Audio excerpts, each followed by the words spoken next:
قبل ما نبدأ الفيلم بتاعنا متنساش تنزل تشترك في القناة عشان نكمل ال1000 مشترك، وعلشان تشوف كل الملخصات اللي جاية، وما تنساش تصلي على النبي. بيبدأ الفيلم ببنت اسمها شارلوت وهي شغالة في مطعم مع صاحبتها هيلين، وبتروح شارلوت لزبون بيشتكي من الأكل وبتستحمله. هو بيشتكي من تفاصيل مش مهمة بالنسبة لها زي طريقة تقديم الأكل في الطبق، وبعدها زبونة تانية بتضرب الجرس وبتستدعيها، فبتروح لها شارلوت وبتطلع الزبونة دي هي أمها، وجات علشان تشوفها وهي بتشتغل. وبيسألها مدير المطعم ليه قاعدة مع الزبونة، فبتعرفوا ان هي امها، فبيتضايق لان هي سايبة الزباين وقاعدة بتتكلم مع امها. وبعدها بالليل بنشوف شارلوت قاعدة مع صاحبتها هيلين قدام بيتهم، ووقتها بيعدي من قدامهم شاب، فبتكلموا هيلين وبتسأله عن الاكل اللي شايله معاه، فبيقف الشاب ده وبيعرض عليهم يديهم الاكل لو هم جعانين. فبيتعرفوا على بعض وبيقول لهم ان اسمه ادم، وهيلين بتقوله ان هو وسيم وبتكون عايزاه يروح معاهم. فشارلوت بتسكتها وبتسأله شارلوت اذا كان عايش في مكان قريب منهم، فبيقول لهم ان هو عايش على بعد كام شارع، وبيديهم الاكل اللي معاه قبل ما يمشي، وبيودعوا بعض. وبتعرفوا شارلوت على اسمها، وبتدخل مع صاحبتها هيلين للبيت، وبتكلمها هيلين وهم في الاوضه، وبتلومها لان هي ما عزمتش عليه يدخل لان هي شايفاه شاب وسيم. ووقتها بيشوفوا ادم من الشباك في الشارع، وبيكون رايح وجاي زي ما يكون تايه. فبتخرج شارلوت وبتسأله اذا كان كويس، فبيقول لها ان هو نسى ياخد تليفونه معاه ومتلخبط ومش عارف يرجع لشقته. فبتديله شارلوت تليفونها، وبيشوف على الGPS ازاي يرجع لشقته. وبتعرف شارلوت ان هو ساكن جنب المطعم اللي هي شغالة فيه، وبيعرض عليها ادم ان هم يخرجوا سوا يتكلموا. فبتنادي عليها هيلين وبتقول لها تروح معاه وتقضي وقت سعيد،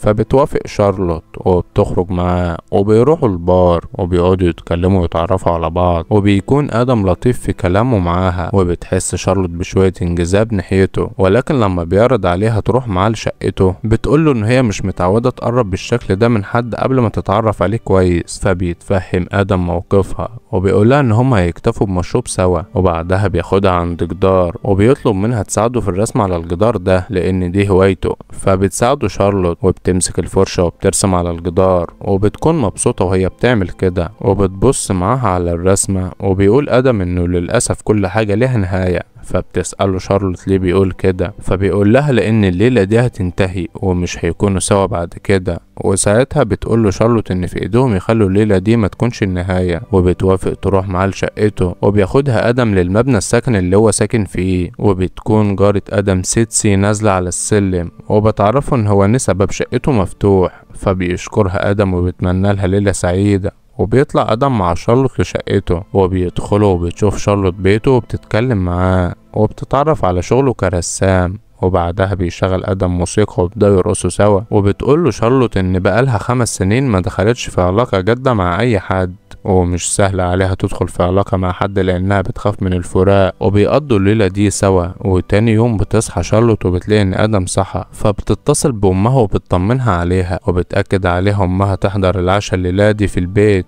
وبعدها بتقوم تتكلم مع ادم، وبتكون ملاحظة ان هو مش كويس وزي ما يكون متضايق. فبتسأله اذا كان كويس، فبيقولها ان هو كويس، ولكنه عاوز يعرفها ان اللي حصل بينهم امبارح مش معناه ان هما في علاقة. وبتكون شارلوت مستغربة ليه قال لها كده رغم ان هو كان رومانسي معاها امبارح، وقال لها ان هو مش عايز اللي بينهم يبقى مجرد ليلة وبس. وبتلبس هدومها وهي حاسة بالاهانة وبتسيبه وبتمشي. وبنشوفها بعدها مع هيلين في البيت، وبتقول لها هيلين ما تهتمش باللي حصل لان دي حاجة عادية وشباب كتير بيعملوا كده. وبعدها بتروح شارلوت مع صاحبتها هيلين يتعشوا في بيت امها وابوها، وبتقول لها امها ان هي سجلت لها على تطبيق المواعدة من غير ما تاخد اذنها. فبتروح شارلوت مع هيلين يشوفوا صفحتها على التطبيق، وبتكون شارلوت محرجة جدا. وبيرجعوا للترابيزة، وبتبدأ هيلين تقرأ الرسائل اللي جاية لها، ولكن شارلوت بتعرفهم ان هي مش عايزة تدخل في علاقة بالشكل ده، وبتشكر امها على اللي هي عملته، ولكن بتعرفها ان هي مش عايزة تدخل في علاقة في الوقت الحالي، فياريت تبطل تشغل نفسها بالموضوع ده. وبتلح عليها تدخل في علاقة، وبتقوم وبتسيبهم. وتاني يوم وهي ماشية مع هيلين بيعدوا على الجدار اللي رسم عليه ادم الرسمة بتاعته، وبتلاحظ شارلوت ان هو ضاف حاجة للرسمة ورسم دمى ورقية. وبتقول لهيلين ان هي قالت له قبل كده ان هي بتحب الدمى الورقية، وبتكون شايفة ان هو ضافها للرسم علشان عايز يوصل لها رسالة، ومعنى كده ان هو عايزة ترجع له. ولكن هيلين بتكون شايفة ان ادم عارف مكان سكنها، ولو كان عايزها فعلا كان هيجيلها بنفسه، وبتاخدها معاها وبيرجعوا للبيت. وفي البيت بتكلمها هيلين وبتقول لها ان افضل طريقة لتخطي العلاقة ان هي تدخل في علاقة جديدة، وبتقرأ لها رسالة جديدة جات لها على التطبيق من شاب اسمه سيس، وبتورطها هيلين وبتتصل برقم سيس علشان تخلي شارلوت تكلمه. فبتكلمه شارلوت على التليفون وما بتكونش عارفة تبدأ معاه كلام ازاي. فبيبدأ سيس يعرفها بنفسه وباهتماماته، وبيطلب منها تجيله تاني يوم وتحضر تدريبات الفريق اللي هيكون فيه. فبتوافق وبتكون هيلين فرحانة ان هي وافقت وهيروحوا يقابلوه. وتاني يوم بتروح شارلوت مع هيلين وبيقعدوا في المدرجات يحضروا تدريبات الفرقة. واثناء التدريب بيشوفوا شخص لابس ملابس حديدية لمقاتل وبيدي رقصة في الملعب، وبيشيل الخوذة من على راسه وبيطلع ان ده سيس. فبيكونوا مستغربين وبيفهموا ان سيس مش واحد من لعيبة الفريق وان هو مؤدي رقصات الفريق. فبيعرفهم سيس على لاعب تاني اسمه رودي، وبتكون صاحبتها هيلين معجبة بيه. وبيتكلم سيس مع شارلوت وبيعرفها ان شغله ان هو يلبس زي المقاتل اللي من العصور الوسطى، لانهم بيعتبروه تميمة حظ الفريق. وبيحاول يشرح لها اهميته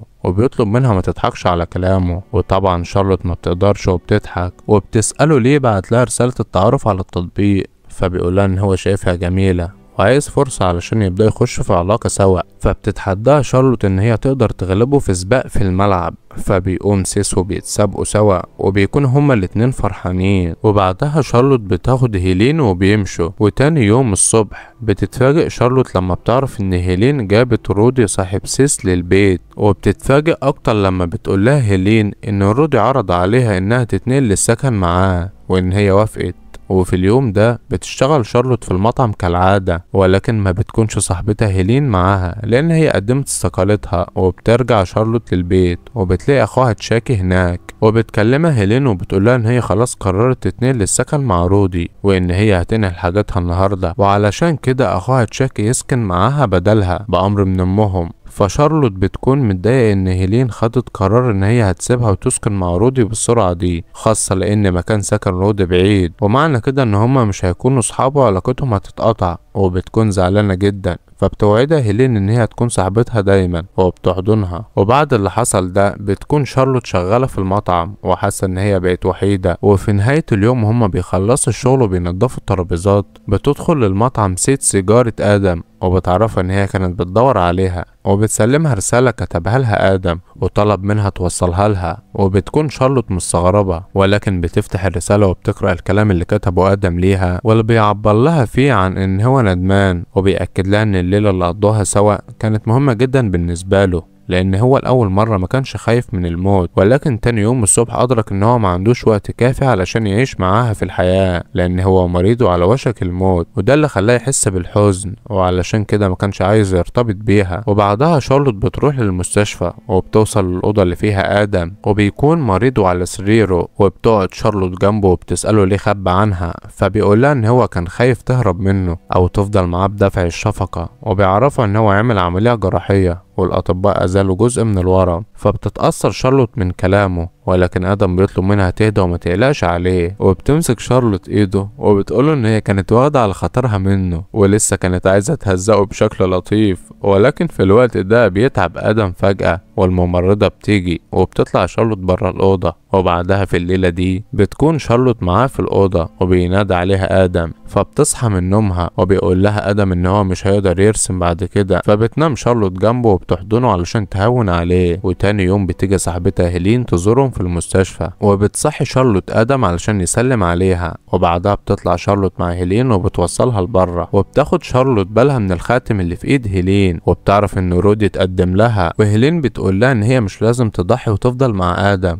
والافضل ان هي تاخد قرار حكيم وتعيش حياتها. فبتتضايق شارلوت شويه وبتطلب منها بهدوء ان هي تمشي وتسيبها. وبترجع لآدم وبتتكلم مع الممرضه وبتسألها اذا كان مسموح لآدم يخرج في جولة قصيرة، فبتعرفها الممرضة ان هما لازم ياخدوا موافقة الدكتور الاول، لكنها ما تتوقعش ان الدكتور هيوافق، ولان الممرضة متعاطفة معاهم بتلمح لهم ان هما ممكن يخرجوا من غير علم المستشفى بس لفترة قصيرة، ولكن ما يروحوش لمكان بعيد، وبشرط محدش في المستشفى يعرف ان هما خرجوا. وفعلا شارلوت بتاخد آدم على كرسي متحرك وبتخرجه من المستشفى، وبيروحوا عند الشاطئ وبيقضوا الوقت سوا وبيتكلموا سوا وبيتخيلوا حياتهم هتكون عاملة ازاي بعد الجواز، وكمان ازاي هيربوا اولادهم ال5 اللي هيجيبوهم. فبتتأثر شارلوت، فبيحضنها آدم وبيقول لها ان هي هتكون عندها اجمل حياة عايشاها من بعده. وبيبتدي آدم يتعب فجأة، فبترجعه شارلوت المستشفى، وبيرجع لسريره وبيزعق لشارلوت وبيقول لها تسيبه وتمشي لانه مش عايزها تشوفه وهو بيتألم.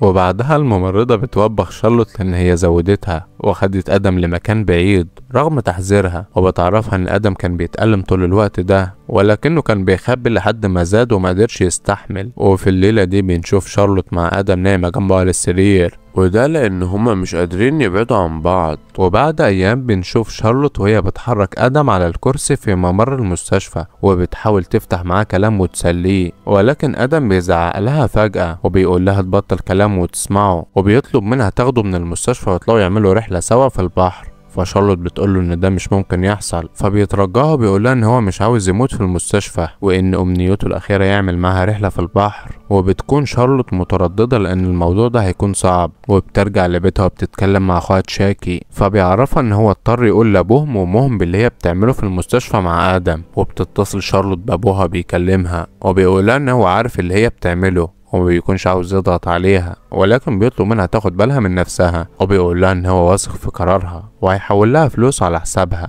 وبتخرج بعدها شارلوت من بيتها وبتتفاجئ لما بتلاقي آدم واقف عند الرسمة اللي على الجدار، وبيكون قدر يخرج من المستشفى بنفسه، وكمان بتشوف ان هو ضاف حاجة جديدة للرسمة وكتب عليها ان هو بيطلب منها الجواز، وبيقول لها ما تجاوبش دلوقتي، ولكن شارلوت بترد عليه وبتقول له ان هي موافقة وبتقرب منه. وبنشوفهم بعدها في يخت على البحر وبيحسوا بالسلام والراحة وهما بيقضوا الوقت سوا. وفي نفس اليوم ده بتخلع شارلوت الطاقية من على راس آدم وبتلمس جرح العملية وبتبوس آدم وبتقوله ان الذكريات بيكون ليها وجود بعد ما الاشخاص بيرحلوا، وعلشان كده هو هيفضل معاها دايما. وبيكون آدم عايزها توعده بان هي هتعيش حياتها من بعده وتلاقي حد تاني تحبه ويحبها، فبتوعده شارلوت بكده علشان يكون مرتاح وما يحسش بالذنب ويعدي يومه. وبالليل في الأوضة بياخد آدم مسكنات كتير، وده قبل ما ينضم لها على السرير، وده لانه بيكون حاسس بألم شديد. وتاني يوم وهم سوا بتشكله شارلوت على الرحلة وبيرفع آدم الغطا عليهم، ومن تحت الغطا بيرد الكلام اللي بتقوله شارلوت، وبيكون هما الاتنين فرحانين زي الأطفال. ولما بتشيل شارلوت الغطا من عليهم بنروح للمستشفى على السرير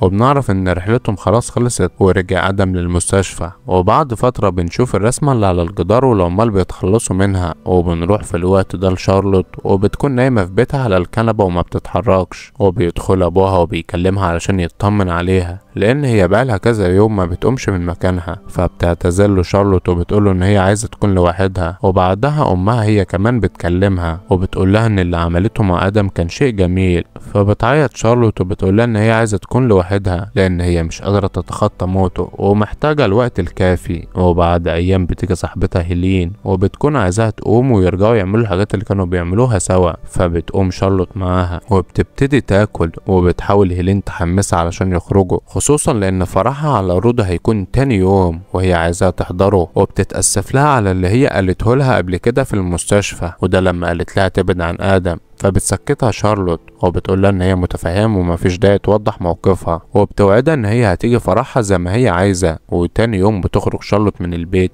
وبتعدي من قدام الجدار وبتلاقي ان رسمة آدم اتشالت من عليه، فبتكتب بالقلم على حتة باقية من الرسمة ان هي بتتمنى لو كان موجود معاها. وبعدها بنشوف شارلوت وهي بتحضر فرح هيلين على رودي، وبيجي سيسي يكلمها وبيسلم عليها وبيسألها عن احوالها، فبتقول له شارلوت ان هي مش عارفة ازاي تجاوب على السؤال ده رغم بساطته. فبيسألها سيس كانت مختفية فين الفترة اللي فاتت، فبتعرفوا ان هي كانت متجوزة وان هي دلوقتي ارملة، فبيتأسف لها سيس وبيعزيها، فبتتأسف له شارلوت هي كمان لان هي كانت متجاهلاه، ولكنه بيقول لها ان مفيش داعي تبرر له لانه متفاهم وحاسس باللي هي مرت بيه، وبيدعيها علشان ترقص معاه. فبتوافق وبتقضي شارلوت وقت سعيد في الحفلة وهي بترقص معاه، وبتبتدي تحس بالسعادة من تاني، خصوصا لان هي كانت عارفة ان ده اللي ادم كان عايزه منها لما طلب منها ان هي تعيش من بعده حياة سعيدة. وبيخلص الفيلم.